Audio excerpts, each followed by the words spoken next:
Serambi Indonesia Tanjung Permai di batas kota Syederalun. Kembali lagi bersama saya Vira, dan seperti yang sudah saya sampaikan tadi, sekarang kita sudah dalam program talk show dengan tema peran keluarga dalam mendukung vaksinasi kelompok lansia. Nah, tentunya Syederalun, program ini kerjasama Radio Serambi FM dengan Aliansi Jurnalis Indonesia atau AJI dan juga UNICEF. Nah, Syederalun, Organisasi Kesehatan Dunia atau WHO menyoroti rendahnya capaian vaksinasi pada kelompok lanjut usia atau lansia. WHO mencatat capaian tersebut terjadi di sejumlah provinsi di Indonesia. Nah, untuk pelaksanaan vaksinasi COVID-19 terhadap orang lanjut usia atau lansia di Aceh masih sangat rendah. Dari target 339.125 orang yang divaksin, pemerintah Aceh baru mampu vaksin dengan dosis 1 sekitar 35.494 lansia, sementara vaksinasi dosis 2 terhadap lansia baru 4,5% atau 15.301 orang. Nah, bahagia sekali tentunya Syederalun di kesempatan hari ini untuk menaikkan capaian vaksinasi untuk kelompok lansia sudah hadir 3 narasumber kami di studio Serambi FM. Yang pertama ada Tengku Haji Faisal Ali, beliau merupakan Ketua MPU Aceh. Nah, untuk itu kita sapa terlebih dahulu. Assalamualaikum Tengku. Waalaikumsalam warahmatullahi wabarakatuh. Bagaimana kabarnya di kesempatan pagi hari ini Tengku? Sehat. Nah, terima kasih Tengku sudah hadir di studio Serambi FM, dan tentunya semoga kita bisa memberikan wawasan kepada Syederalun yang ada di rumah. Dan narasumber selanjutnya ada Dr. Iman Murrahman, beliau merupakan koordinator vaksinasi massal pemerintah Aceh. Dan marilah kita sapa. Assalamualaikum dokter. Waalaikumsalam warahmatullahi wabarakatuh. Gimana kabarnya di kesempatan hari ini dokter? Alhamdulillah masih dalam kondisi baik, alhamdulillah. Terima kasih sudah hadir di studio Serambi FM, dokter. Semoga kita bisa memberikan pelajaran yang sangat berharga bagi Syederalun yang ada di rumah. Iya. Nah, selanjutnya Syederalun ada Bang Jul. Juga dapat berkomentar Syederalun di live Facebooknya kami, dan insya Allah jika itu berupa pertanyaan nanti kita akan diskusikan bersama narasumber kita yang berada di kesempatan pagi hari ini. Nah, Syederalun, untuk membuka perbincangan kita di kesempatan pagi hari ini, mungkin saya ke Dokter Iman terlebih dahulu. Nah, dokter mungkin bisa dijelaskan terlebih dahulu mengenai tujuan dari vaksinasi secara umum dan juga manfaat serta urgensi vaksin bagi kelompok lansia itu sendiri. Ya, yang pertama untuk kasus yang kita bahas kasus dulu. Untuk kasus di Indonesia sampai dengan kemarin itu 4.237.201 kasus COVID yang sudah ada di Indonesia. Kita tahu sendiri bahwa penduduk Indonesia itu sekitar hampir 300 juta ya. Jadi ini sudah mencapai 1% lebih dari penduduk Indonesia yang sudah terkena, dan itu yang masih yang diperiksa ya, kita belum cerita yang nggak diperiksa. Yang meninggal sudah 143.077. Kemudian untuk Aceh sendiri ada 38.241 dengan kasus yang meninggal sebanyak 2.034, 5,32%, tertinggi di Sumatera dan termasuk 5 besar di Indonesia. Kemudian tapi posisi sekarang memang di Aceh kita sudah punya angka kesembuhan sebanyak 94% ya. Kasus aktif kita hanya 0,67%, jadi tidak sampai 1% lagi, hanya tinggal 256 orang. Kita tahu sendiri bahwa memang kasus kita sudah semakin rendah ya, jadi kasus kita semakin rendah. Kemarin pun hanya bertambah 11 orang, namun tetap masih ada 1 yang meninggal. Dan untuk kita ketahui bahwa yang meninggal ini adalah juga yang terbanyak adalah lansia dan pralansia, jadi dari umur 45 tahun ke atas ya. Dari umur 45 tahun ke atas itu mencapai 75% lebih kasus yang meninggal, jadi sudah hampir 80% kalau saya sampaikan. Namun kalau kita lihat dari kasus 38.000 ini, yang terkena adalah yang terbanyak adalah yang produktivitasnya luar biasa ya, jadi umurnya 20, 25, 30. Jadi bisa kita ketahui bahwa mereka yang memang sering-sering duduk-duduk lah di warung kopi kesana kemari terus bercengkrama, tapi kemudian yang banyak yang meninggalnya adalah yang usia di atas 45 tahun ke atas. Sehingga sangat penting sekali vaksinasi ini untuk membuat kekebalan komunitas itu jadi banyak. Jadi jangan berpikir sendiri. Jadi kadang-kadang kalau kita lihat komentar-komentar masyarakat, loh saya ngapain divaksin kok memang nggak kena, bukan kenanya yang kita hindari, tapi kematiannya. Dan upaya pencegahannya dokter ya. Ya, jadi upaya pencegahannya bukan sendiri. Jadi 1 tambah 1 tambah 1 sehingga bisa menjadi 10, dan 10 ini bisa menghindarkan dari 1 orang tua. Nah itu tujuannya sebenarnya itu. Jadi kalau ada banyak 1 orang seperti berprinsip tadi, saya nggak ada apa-apa kok, ngapain saya harus vaksin. Terus lagi pula vaksin juga kena juga kok, ngapain saya harus vaksin. Nah itu prinsipnya kalau ada 10 yang seperti itu, jadi 10 jadi nggak ada yang divaksin. Jadi 1 ini akan meninggal. Jadi seperti itu.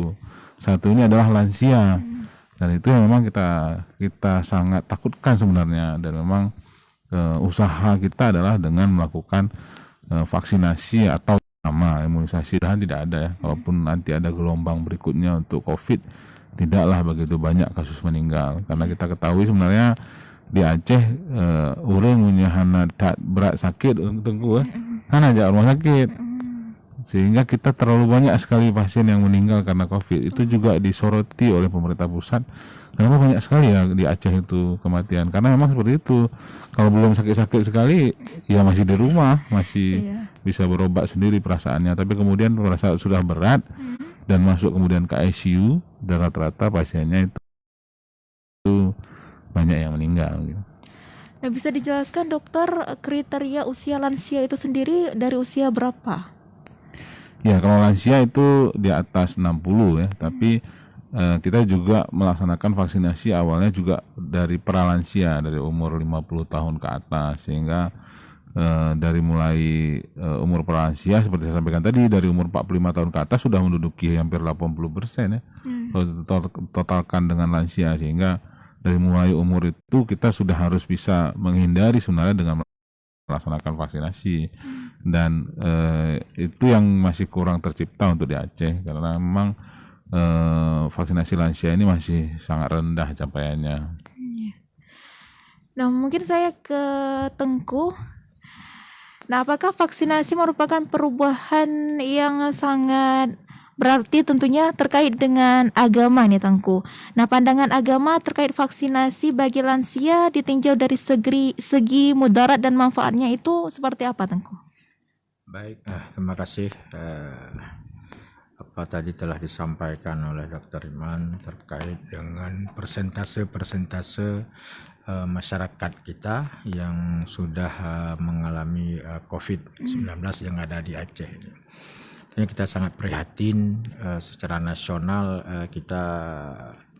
masyarakat kita yang kena COVID itu lebih besar persentase meninggal ketimbang dengan hidup sesudah itu. Ini sesuatu yang perlu kita pikirkan bersama-sama. Mudah-mudahan dialog kita pada pagi ini memberikan manfaat dan pencerahan kepada masyarakat Aceh khususnya. Amin. Terutama sekali dalam rangka mensukseskan program vaksinasi pencegahan COVID ini semuanya.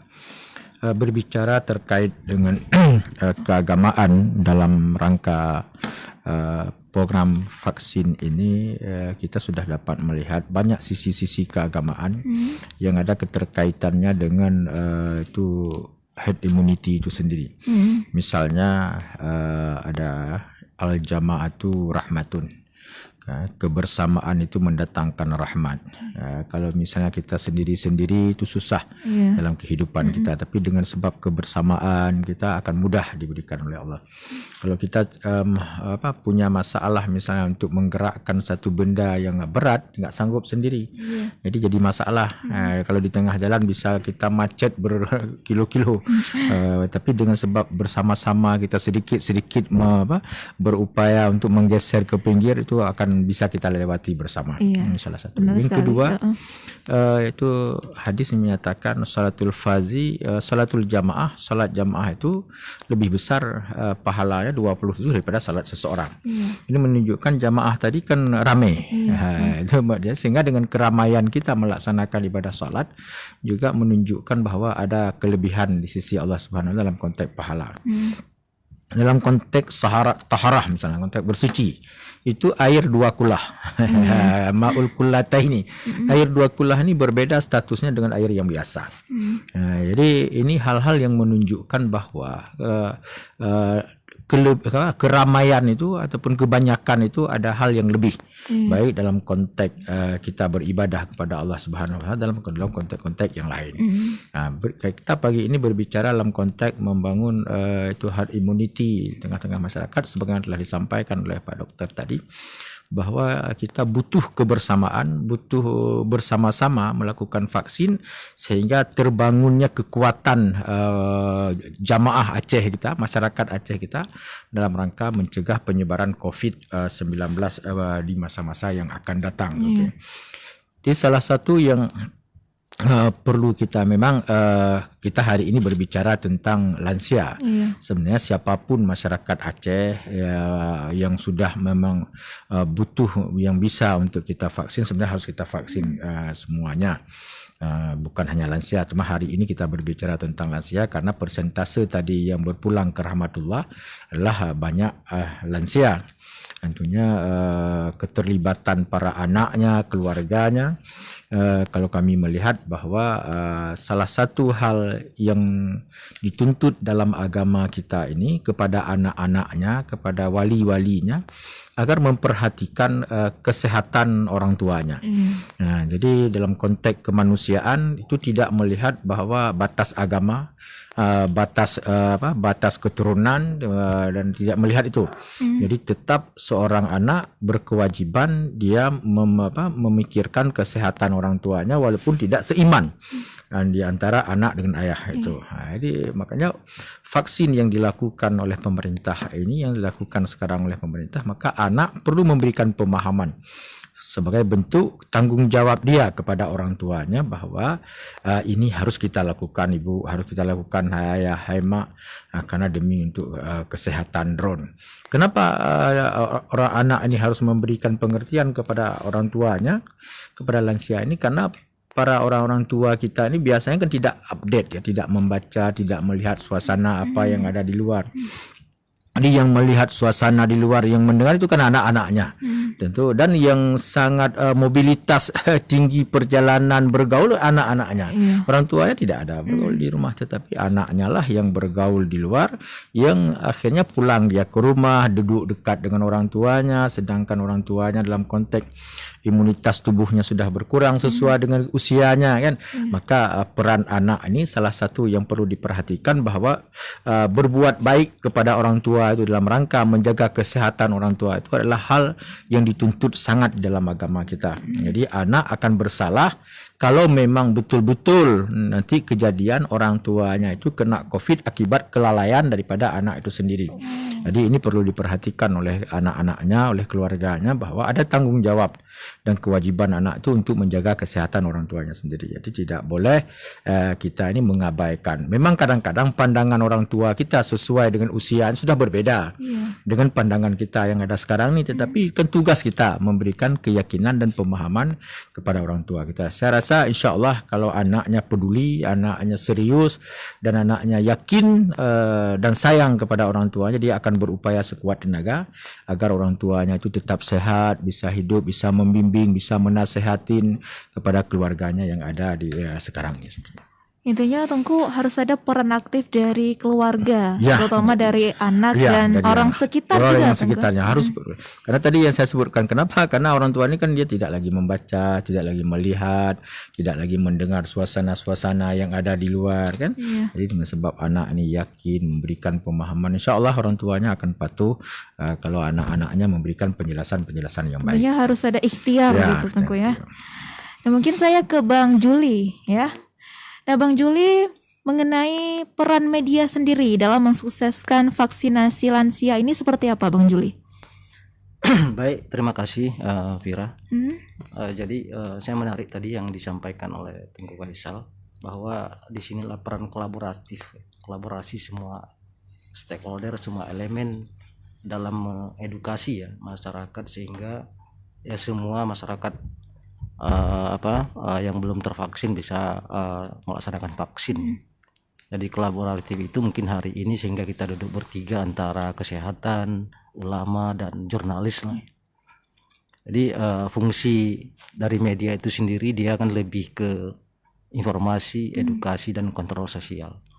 Memang dari kita dari AJI dalam kurun waktu beberapa bulan terakhir terus mensosialisasikan ya melalui workshop, melalui pertemuan-pertemuan dari berbagai pihak, influencer, konten kreator, yang tujuan kita adalah satu ya, bagaimana persentase vaksinasi di Aceh khususnya ya dan di Indonesia umumnya itu bisa terlaksana hingga sesuai target pemerintah gitu. Jadi peran jurnalis memang dia tidak boleh terlalu jauh masuk ke dalam ranah mungkin seperti dokter ya. Tapi setidaknya jurnalis itu setiap kepentingan publik yang namanya kepentingan publik dia harus mengedukasi sesuai profesi yang ada sama dia. Artinya kita peran keluarga mungkin saya kategori dalam dua kelompok ya. Satu kategori keluarga mungkin keluarga saya sendiri di rumah dan sekitar ya. Dan satu lagi keluarga besar adalah Aliansi Jurnalis Independen. Jadi di kalangan jurnalis Aliansi Jurnalis Independen kita setiap bulan selama Covid ini melaksanakan diskusi rutin ya. Diskusi rutin terhadap para jurnalis bagaimana kita menginformasikan soal mengampanyekan ya soal vaksinasi yang kemudian memverifikasi ketika terjadi KIPI semuanya. Jadi peran-peran itu yang kita lakukan ya sesuai dengan profesi kita. Setiap jurnalis itu bisa memverifikasi yang kira-kira dapat mengganggu konsentrasi masyarakat sehingga enggan untuk divaksin. Nah, memang di satu sisi jurnalis ini di satu sisi dari pasal 5 Undang-Undang Pers itu dia di situ berkewajiban ya menyampaikan yang bersifat peristiwa. Jadi beberapa di pertemuan diskusi beberapa hari lalu dengan Dewan Guru juga menyatakan bahwa jurnalis kenapa juga memberitakan yang kena KIPI. Nah, pasal 5 itu tadi adalah itu tugas jurnalis yang berkewajiban memberitakan sebuah peristiwa. Namun kemudian dituntut juga bagaimana memfollow up sehingga itu tidak menjadi isu yang chaos di masyarakat artinya. Jadi kita dituntut untuk memfollow up sehingga informasi awal tadi terkantor dia dengan berita yang positif gitu. Jadi itu di jurnalis sebenarnya dalam vaksinasi ini dia dalam dua posisi ya, karena dia memang fungsi dia adalah informasi, edukasi dan ada kontrol sosial di dalamnya. Mungkin itu dulu Vira. Dan mungkin Bang Juli bisa dijelaskan sedikit mengenai mungkin dari teman-teman jurnalis faktor penyebab di mana mungkin para lansia ini tidak atau enggan ke fasilitas kesehatan itu bisa dijelaskan mungkin. Baik, Vira. Dari apa yang kita temukan di lapangan, bukan temukan ya, mungkin teman-teman sering diskusi soal ini, jurnalis yang pernah berhadapan di lapangan sebenarnya. Tapi kita berbicara kembali ke belakang ya, mungkin terlalu jauh. Mungkin faktor awal dari munculnya COVID ini, diagnosa mungkin yang mungkin ragu-ragu di masyarakat. Karena pernah kejadian ada yang mungkin sakitnya itu lumpuh, lalu ketika dia masuk rumah sakit menjadi positif, ada yang kakinya terkena parang kemudian masuk ketika dia berobat. Jadi itu sebenarnya mengganggu awalnya. Tapi itu cerita dulu ya. Lalu kemudian sedikit sulit untuk ketika edukasi ke depannya soal vaksinasi, mungkin awal-awal sebenarnya ada pangkal ya, ada akar mungkin yang ada di masyarakat sehingga ketidakpercayaan itu muncul di diri, apalagi di sebuah keluarga. Soalnya. Pokoknya seorang orang tuanya yang dibawa ke rumah sakit, yang awalnya hanya sakit mata, lalu dari sana jadi di keluarga itu menjadi ini nggak benar nih gitu. Jadi faktor itu. Jadi untuk di keluarga itu sendiri susah untuk meyakinkan karena faktor tadi ketidakpercayaan awal. Ini sebenarnya salah satu yang mungkin menjadi kunci yang harus sama-sama peran kita mungkin bersama-sama bagaimana kemudian mengembalikan keyakinan mereka soal mengubah vaksinasi. pemahaman terhadap vaksinasi itu sendiri ya Bang Juli. Dan menarik sekali tentunya Syederalun pembahasan kita di kesempatan pagi hari ini sudah kita dengarkan tadi dari dokter, dari Tengku dan juga dari Bang Juli, dan tentunya dari berbagai perspektif gitu ya Syederalun. Nah tentunya Syederalun bagi Anda yang ingin berpartisipasi bersama kami di sini bisa langsung saja di telepon dan juga WhatsApp di 0811 68 90 20 serta Anda juga dapat berkomentar di live Facebooknya kami. Dan tentunya Syederalun kami akan rehat sejenak dan kami akan kembali setelah pesan-pesan berikut ini.